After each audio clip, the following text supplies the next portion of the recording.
ছোট্ট জুতো পালিশকারী আইডিয়ায় বাঁচল ১০০ কোটি টাকার কাজ। একটা ১২ বছরের ছেলে রাস্তার পাশে জুতা পালিশ করে, আর অন্যদিকে একটা বহু জাতিক কোম্পানি ১০০ কোটি টাকার প্রজেক্ট নিয়ে মহা সংকটে।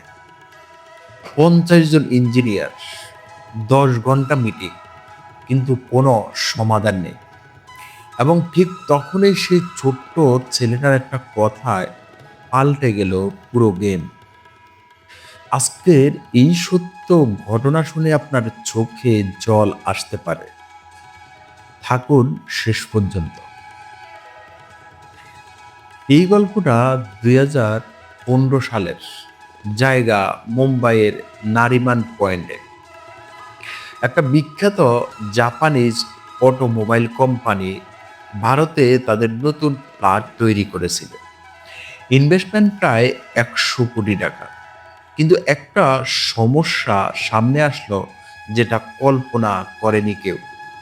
তাদের মেইন অ্যাসেম্বলি লাইনে একটা মেশিন ছিল, জাপান থেকে বিশেষভাবে আমদানি করা, দাম প্রায় ৮ কোটি টাকা। ইনস্টলেশনের সময় একটা সিরিয়াস প্রবলেম ধরা পড়ল।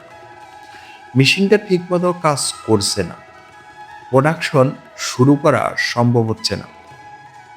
জাপান থেকে এক্সপার্ট টিম আনা হলো, ভারতের সেরা ইঞ্জিনিয়ারদের ডাকা হলো, কিন্তু কেউই সমাধান বের করতে পারলো না। প্রতিদিন লস হচ্ছিল প্রায় ৫০ লক্ষ টাকা। কারণ পুরো প্লান্ট তৈরি হয়ে গেছে, ৫০০ কর্মচারী নিয়োগ দেওয়া হয়েছে, কিন্তু প্রোডাকশন শুরু করা যাচ্ছে না। এই একটা মেশিনের জন্য। সমস্যা কি ছিল জানেন? মেশিনের ভেতরে একটা ছোট্ট অংশ ছিল, যেটা পৌঁছানো প্রায় অসম্ভব। যেখানে কিছু একটা আটকে আছে, কিন্তু বের করার কোনো উপায় নেই। মেশিন খুলে ফেললে ওয়ারেন্টি চলে যাবে, আবার নতুন মেশিন আনতে গেলে ৬ মাস সময় এবং আরো ১০ কোটি টাকা লাগবে। কোম্পানির এমডি মিস্টার তানাকা প্রায় মানসিক চাপে ভেঙে পড়ার পর্যায়ে চলে গেছে। একদিন সন্ধ্যায় মিটিং শেষে তিনি হঠাৎ হতাশ হয়ে অফিস থেকে বের হলেন। তখন সন্ধ্যা ৭টা। তানহা সাহেব হাঁটছিলেন রাস্তা দিয়ে। হঠাৎ একটা ছোট ছেলে কাছে এসে বলল, স্যার, জুতা পালিশ করবেন? সাধারণত তিনি না করে দিতেন, কিন্তু সেদিন মনটা খারাপ থাকায় বসে পড়লেন। ছেলেটার নাম রাজু, বয়স মাত্র ১২ বছর, কিন্তু চোখে মুখে এক আশ্চর্য তেজ।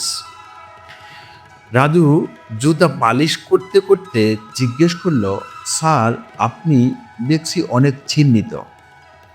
তানহা সাহেব হাসলেন, ভাবলেন এই ছোট্ট ছেলেকে বললে হয়তো মন একটু হালকা হবে। তিনি সহজ ভাষায় বললেন, দেখো, আমাদের একটা বড় মেশিনে সমস্যা হয়েছে। ভেতরে কিছু একটা আটকে আছে, কিন্তু হাত দোকানের জায়গা নাই।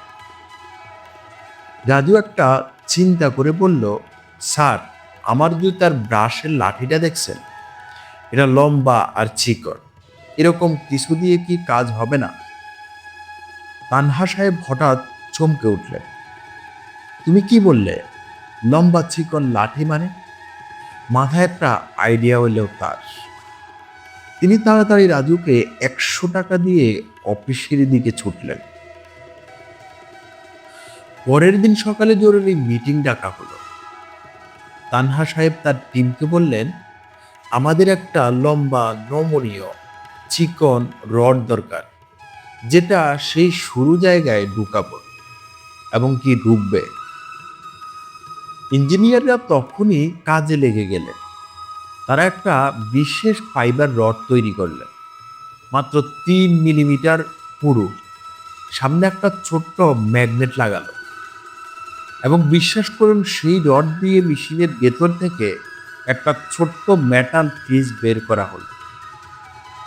মাত্র 2 ঘন্টার মধ্যে মেশিন চালু হয়ে গেল। পুরো ফ্যাক্টরিতে খুশির ঢেউ বয়ে গেল। 100 কোটি টাকার প্রজেক্ট বেঁচে গেল। কিন্তু গল্পটা এখানে শেষ নয়। সেই সন্ধ্যায় তানহা সাহেব আবার সেই জায়গায় গেলেন। খুঁজে বের করলেন রাজুকে। রাজু তখন অন্য একজনের জুতা পালিশ করছিলেন। তানহা সাহেব কাজে গিয়ে বললেন, রাজু, তোমার সেই আইডিয়া আজ আমার কোম্পানির 100 কোটি টাকা বাঁচিয়েছে। রাজু অবাক, বুঝতেই পারছিলেন না কি হচ্ছে। তানহা সাহেব একটা খাম বের করলেন। ভেতরে ছিল 5 লাখ টাকা। রাজুর চোখে জল এসে গেল। কিন্তু তানহা সাহেব শুধু টাকাই দিলেন না। তানহা সাহেব রাজুর লেখাপড়ার পুরো খরচ নিজের হাতে নিলেন। রাজুকে ভর্তি করিয়ে দিলেন একটা ভালো স্কুলে। আজ সেই রাজু একটা ইঞ্জিনিয়ার কলেজে পড়ছে, সম্পূর্ণ বৃত্তিতে। এবং জানেন সবচেয়ে মজার ব্যাপার কি? রাজু এখন সেই একই কোম্পানিতে ইন্টার্নাল হিসাবে কাজ করছে। মিস্টার তানহা বলেন, রাজু আমাকে শিখিয়েছে যে সমাধান সবসময় বড় ডিগ্রি বা অভিজ্ঞতায় নয়, থাকে সিম্পল থিঙ্কিংয়ের অবজারভেশনে। তো বন্ধুরা, এই গল্প থেকে আমরা কি শিখলাম? 1 নাম্বার হলো, কোনো কাজ ছোট নয়। জুতা পালিশও একটা সম্মানজনক পেশা। 2 নাম্বার হলো, আইডিয়ার কোনো বয়স নেই। 12 বছরের ছেলেও দিতে পারে লাখ টাকার সমাধান। 3 নাম্বার হলো, সমস্যা যতই জটিল হোক, সমাধান থাকে সিম্পল চিন্তায়। 4 নাম্বার হলো, সবার কথা শোনার মতো মন থাকা উচিত। তানহা সাহেব যদি অহংকারী হতেন, এই সমাধান কখনো পেতেন না। আর সবচেয়ে বড় শিক্ষা, কখনো কাউকে ছোট করে দেখবেন না। আজকের ভিডিওটি ভালো লাগলে লাইক করুন, শেয়ার করুন পরিবারের বন্ধুদের সাথে। কমেন্টে জানান এই গল্প থেকে আপনার সবচেয়ে বড় শিক্ষা কি ছিল। আর চ্যানেলটি সাবস্ক্রাইব করতে ভুলবেন না যেন। মনে রাখবেন, স্বপ্ন দেখার জন্য বড় হওয়ার দরকার নেই, দরকার বড় মনের। দেখা হবে পরের ভিডিওতে। ততক্ষণে সবাই ভালো থাকবেন, স্বপ্ন দেখুন। আল্লাহ হাফেজ।